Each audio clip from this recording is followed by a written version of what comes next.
Hello everyone, welcome back to my channel maths classes with Zoya. So आज की video में हम स्टार्ट कर रहे हैं हमारा एक्सरसाइज 4.5 का basic.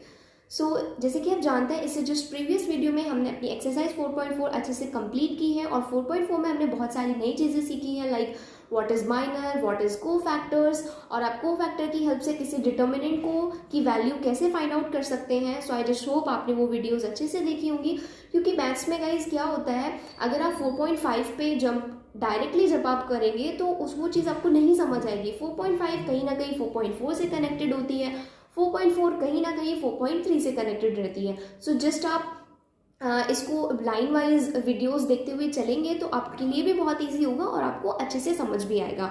So without wasting a time start करते हैं हम अपने एक्सरसाइज 4.4 का बेसिक।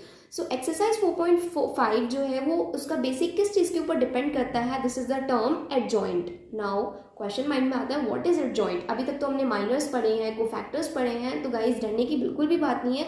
अगर आपको ये वाली जो बेसिक है ये अच्छे से कंप्लीट है, आपको आपने अच्छे से पढ़ा है कि माइनर्स क्या होता है, कैसे फाइंड आउट होते हैं, क्या क्या कोफैक्टर्स होते हैं, वो कैसे फाइंड आउट होता है, कोफैक्टर की हेल्प से किसी डिटर्मिनेंट की वैल्यू कैसे फाइंड आउट कर सकते हैं, तो एडजॉइंट समझने में भी आपको कोई कंफ्यूजन नहीं होगी। Okay, so adjoint of matrix क्या बोल रही है? अगर मैं आपको एक डेफिनेशन के थ्रू समझाना चाहूँ, ऑब्वियसली मैं आपको एग्जाम्पल के थ्रू भी डेफिनेटली समझाऊंगी, बट नाउ सबसे पहले हम डेफिनेशन देख लेते हैं। डेफिनेशन क्या कहती है? The transpose of cofactor matrix is called adjoint of matrix. अरे वाह, ये तो बहुत छोटी सी डेफिनेशन है और शायद पढ़ने में बहुत इजी लगी, बट आई नो कि मैथ्स की डेफिनेशन आपको इतनी इजीली समझ नहीं आती है, वो कहीं ना कहीं बहुत ज़्यादा कन्फ्यूजन होती है। सो हम इसको एग्जाम्पल के थ्रू भी समझेंगे। तो जैसे कि डेफिनेशन में बताया गया ट्रांसपोज, इसमें जो जो टर्म आ रही है हम उसको समझने की कोशिश करते हैं। यहाँ पे एक टर्म आई ट्रांसपोज, सेकेंड आपको बताया गया कोफैक्टर मैट्रिक्स, एंड देन तब जब आप उसका कोफैक्टर फाइंड आउट कर लेंगे, so that is called adjoint of matrix. Okay, so transpose किसका निकालने के लिए बोल रहा है? कोफैक्टर मैट्रिक्स को। तो सबसे पहले हमारे पास कोफैक्टर मैट्रिक्स तो होनी चाहिए, और होनी चाहिए के अलावा आपको पता तो होना चाहिए एटलीस्ट कि कोफैक्टर मैट्रिक्स होती क्या है। तो लेट्स सी एग्जांपल, लाइक आपके पास एक मैट्रिक्स है ए, जिसके एलिमेंट्स है कुछ भी मान लो 2, 3, 1, 4। ये आपके पास नॉर्मली एक मैट्रिक्स है। तो सबसे पहले मैं अगर आपसे पूछूं, अगर आपके पास कोई मैट्रिक्स गिवन है, क्या आप उसके कोफैक्टर फाइंड आउट कर सकते हैं? ऑब्वियसली, अभी तक तो ये चीज़ हमने बहुत अच्छे से पढ़ी है, हमें माइनर्स भी निकालने आ गए, कोफैक्टर भी निकालने आ गए। तो मैं अगर आपको सिंपली समझाना चाहूँ कि आप कोफैक्टर, अभी आप कोफैक्टर मैट्रिक्स भूल जाओ, जस्ट आप कोफैक्टर पे ध्यान दो कि आप कोफैक्टर कैसे निकालते हैं।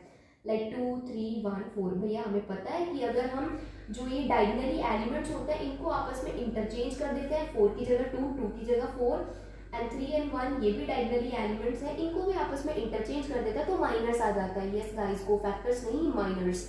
लेकिन अगर आप इंटरचेंज करने के साथ साथ, इंटरचेंज तो हम कोफैक्टर्स में भी करते हैं, बट उसके साथ साथ ऑल्सो आप क्या करें, प्लस माइनस चेंज जो होता है वो ध्यान रखना है कि जहाँ पे आपको नेगेटिव साइन लगाना होता है। याद है ना कि आप कोफैक्टर्स में कुछ एलिमेंट्स के बाहर नेगेटिव साइन लगाते थे, और वो कौन से एलिमेंट्स होते थे? जिनके नंबर्स को हम ऐड करते हैं और ऐड करने के बाद क्या आता है? ऑड आ रहा होता है। लाइक अगर आप 1 और 2 को ऐड करेंगे तो 3 आएगा, एंड 3 इज ऑड, तो उसके बाहर नेगेटिव साइन आएगा। सो हम वही करते हैं। सो सबसे पहले आप कोफैक्टर निकालिए। कोफैक्टर को हम कैपिटल से रिप्रेजेंट करते हैं, A11, A12, A21, A22। Miners को हम कैपिटल M से शो करते हैं, कोफैक्टर्स को हम कैपिटल A से शो करते हैं। सॉरी गाइस, मैं आपको बताना भूल गई कि एडजॉइंट ऑफ मैट्रिक्स को आप किससे रिप्रेजेंट करते हैं। लाइक आपके पास A एक मैट्रिक्स है, तो आप इसको रिप्रेजेंट कैसे करेंगे? इसको शो करने का तरीका क्या है? आप इसको ऐसे लिख सकते हैं, एडजॉइंट ऑफ A। अगर कोई B मैट्रिक्स है तो आप उसको कैसे लिख सकते हैं? Adjoint of B।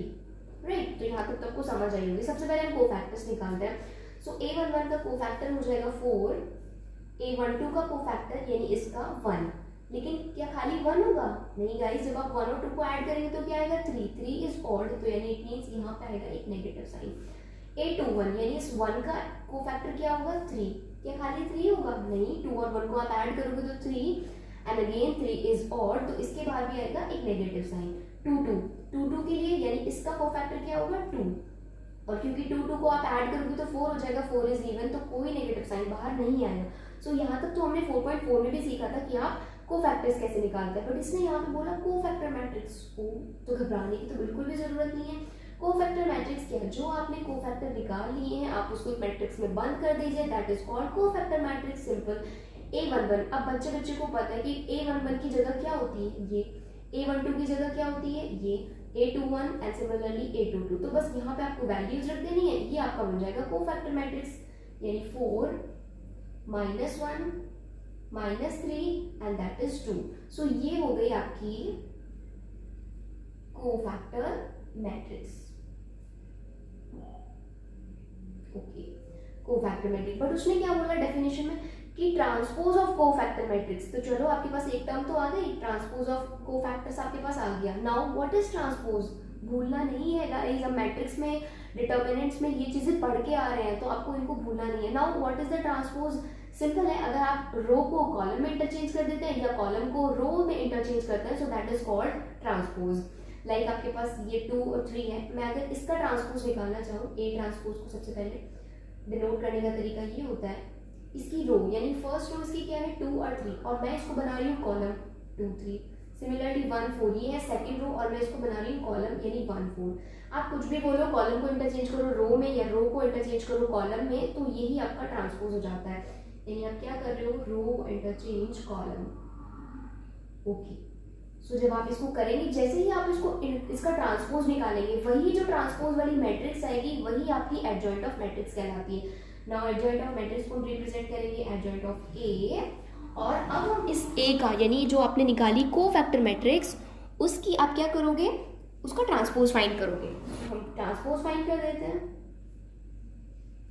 यानी 4 एंड -1 जो आपकी फर्स्ट रो थी वो बना दी आपने कॉलम, एंड -3 एंड 2 इसको बना दिया आपने सेकंड कॉलम। सो जैसे ही आपने ट्रांसपोज किया किसका, कोफैक्टर ऑफ मैट्रिक्स का, वही आपका कहलाता है adjoint of matrix.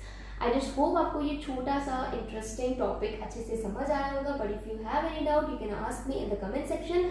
And again मैं आपको छोटा सा ये टॉपिक दोबारा से रिवाइज भी करा देती हूँ। देखो आपका जो 4.5 है वो किस चीज़ के ऊपर डिपेंड करती है, वो डिपेंड करती है आपकी adjoint of matrix. Now adjoint of matric according to the definition क्या कहती है कि the transpose of the cofactor matrix is called adjoint of matrix. Okay, ठीक है जी, हम समझ गए हैं। ओके, बट यहाँ पे जो आपकी न्यू टर्म्स आ रही है उसको आपको अच्छे से समझना है। सबसे पहले वैसे नई टर्म तो कोई भी नहीं है, बट हाँ आपने उसको मैट्रिक्स में पढ़ा है, सो जिन्होंने 3rd चैप्टर अच्छे से उसकी बेसिक और सभी वीडियोस देखी हैं उनको कोई भी प्रॉब्लम नहीं होगी।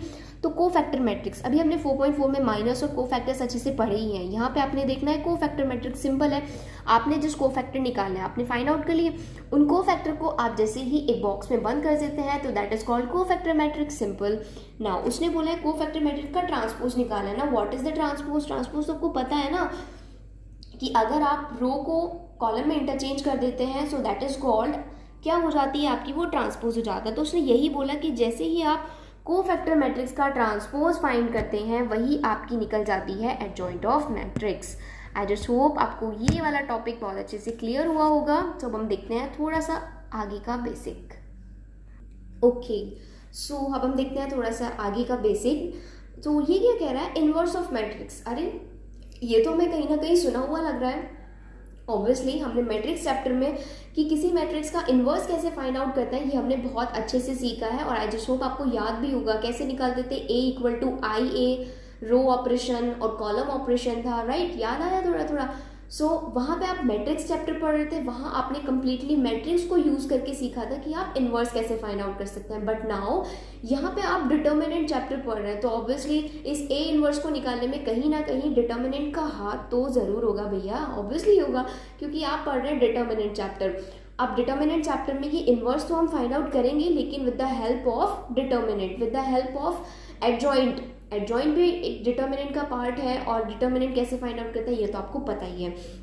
सो इसका छोटा सा फॉर्मूला है कि A इनवर्स अगर आपको फाइंड करना है तो कैसे निकलता है, one by determinant of A into adjoint of A, यानी जो भी आपके पास एक मैट्रिक्स गिवन है, कोई भी मैट्रिक्स मान लीजिए, उसका डिटर्मिनेंट आपको चाहिए, तो डिटर्मिनेंट तो आप निकाल लेंगे, कैसे निकालते हैं। और एडजॉइंट ऑफ A अभी तो हमने सीखा है कि एडजॉइंट ऑफ A कैसे निकलता है। सबसे पहले हमारे पास कोफैक्टर मैट्रिक्स होनी चाहिए, उसका जैसे ही आप ट्रांसपोज फाइंड करते हैं वही आपकी क्या बन जाती है, एडजॉइंट। सो ठीक है, इसको भी हम एक एग्जाम्पल के थ्रू समझते हैं। ओके, सो लाइक अगर आपके पास कोई एक डिटर्मिनेंट गिवन है जिसके एलिमेंट्स हैं 1 2 3 4। तो अगर मैं डिटर्मिनेंट की वैल्यू फाइंड आउट करूँ तो कैसे करते हैं, इसकी मल्टीप्लाई आप इधर करेंगे 4 इंटू 1 4, बीच में आता है नेगेटिव साइन, 3 2 6, 4 माइनस 6, तो योर फाइनल आंसर इज -2। तो आपके पास जो डिटर्मिनेंट है वो आ गया है -2। फॉर्मूले में आपको क्या क्या किस चीज की नीड है, आपको डिटर्मिनेंट चाहिए था, ओके ये काम हो गया हमारा। आपको चाहिए था एडजॉइंट, एडजॉइंट के लिए सबसे पहले आ जाइए कोफैक्टर्स पे। तो सबसे पहले हम कोफैक्टर्स फाइंड करते हैं, यानी a11 a12 a21 a22। Okay a11 यानी डायगोनली इसके लिए चेक करेंगे तो 1 का हो जाएगा 4, a12 यानी इसके लिए चेक करेंगे, इसका कोफैक्टर है 3, तो क्या सिर्फ 3 है, नहीं गाइस 1 और 2 को ऐड करेंगे तो 3 इज ऑड, तो एक साइन नेगेटिव यहाँ पे आ जाएगा। 3 का हो जाएगा -2 और 4 का कोफैक्टर है आपके पास +1। सो ये तो आ गया आपके पास कोफैक्टर। तो सबसे पहले हम कोफैक्टर मैट्रिक्स बना लेते हैं। एक कोफैक्टर मैट्रिक्स क्या होती है, इन एलिमेंट्स को आपने सिंपली मैट्रिक्स में बंद कर देना है, that is called cofactor matrix. Okay तो हम कर देते हैं 4 -3 -2 1, ये आ गई आपकी कोफैक्टर मैट्रिक्स। नाउ एडजॉइंट कैसे निकलेगा, जब आप कोफैक्टर मैट्रिक्स का ट्रांसपोज कर देंगे, यानी मैं निकाल रही हूँ एडजॉइंट ऑफ ए, इसका ट्रांसपोज कर दो। ट्रांसपोज कर दो मीन्स ई 4 -3 जो R1 में से जी बैठी है ना, आप उसको कॉलम बना दो 4 -3 -2 and 1, इसको आप बना दो second column. So this is called adjoint. अब आपको सिंपली फॉर्मूले में वैल्यूज रख देनी है। ए इनवर्स कैसे फाइंड होगा, 1 अपॉन डिटर्मिनेंट ऑफ ए। एक बार मैं फॉर्मूला भी दोबारा लिख देती हूँ, आपको अच्छे से लर्न भी हो जाएगा। 1 upon determinant of A into adjoint of A. तो आप वैल्यूज रखेंगे A inverse 1 upon determinant of A. Determinant क्या है आपके पास -2, यानी यहाँ पे लगा दो, और ये है आपके पास 4 -2 -3 1। यहाँ पे भी आप आंसर छोड़ सकते हैं या आप इसको थोड़ा सा सॉल्व भी कर सकते हैं। आप कैसे सॉल्व करेंगे, ये -1/2 की मल्टीप्लाई कर देंगे अंदर, तो जब आप 4 में करेंगे तो ये हो जाएगा आपके पास -2, क्योंकि 2 2 4 और माइनस एज इट इज। जब आप यहाँ पे करेंगे, मैं इसको नीचे ही लगा देती हूँ, नहीं तो आप कंफ्यूज हो जाओगे। ओके तो माइनस से माइनस कर, 2 से 2 कर, तो यहाँ पे आ जाएगा 1, ये हो जाएगा आपका +3/2, क्योंकि नेगेटिव से नेगेटिव तो कट जाएगा, बट आपके पास 3 के अपॉन में 2 आ जाएगा।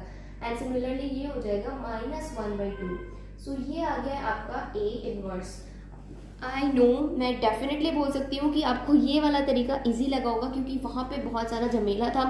आपको रो ऑपरेशन सारे 6 प्रॉपर्टीज़ आनी चाहिए, कॉलम ऑपरेशन में आपको भी 6 प्रॉपर्टीज़ आनी चाहिए, बट यहाँ पे एक बहुत ही ज़्यादा सिंपल है। With the help of determinant आप किसी भी मैट्रिक्स का इन्वर्स फाइंड कर सकते हैं। उसके लिए जस्ट आपको चाहिए डिटर्मिनेंट, ओके और उसके लिए चाहिए आपको एडजॉइंट। अब एडजॉइंट किससे लिंक्ड है, कोफैक्टर्स मैट्रिक्स। कोफैक्टर मैट्रिक्स किससे लिंक्ड है, कोफैक्टर्स से। कोफैक्टर किससे लिंक्ड है, माइनर्स। तो कहीं ना कहीं एक दूसरे से लिंक्ड है। तो अगर आपने बेसिक अच्छे से पढ़ा होगा, आपको कोई भी कंफ्यूजन नहीं होगी। इसको भी मैं एक बार रिवाइज करा देती हूँ कि इनवर्स ऑफ मैट्रिक्स अगर आपको डिटर्मिनेंट की हेल्प से फाइंड आउट करना है तो उसका फॉर्मूला है A inverse equal to 1 upon determinant of A into adjoint of A. Simply आपको डिटर्मिनेंट की वैल्यू चेक करनी है एंड देन एडजॉइंट आपको निकालना आ ही गया है, और सिंपली आपको फॉर्मूले में वैल्यू रख देनी है, और इस तरह से आपका आ जाएगा ए इनवर्स। तो जो आपकी एक्सरसाइज 4.4 है वो जस्ट इस छोटे से बेसिक के ऊपर ही डिपेंड करती है। आपको क्या क्या पता होना चाहिए, adjoint of A and then inverse of matrix. I just hope आपको मेरी ये बेसिक वीडियो बहुत अच्छी लगी होगी, अच्छे से समझ आई होगी। But if you have any doubt, any confusion, any query in your mind, you can ask me in the comment section. I will definitely help you. Thank you so much.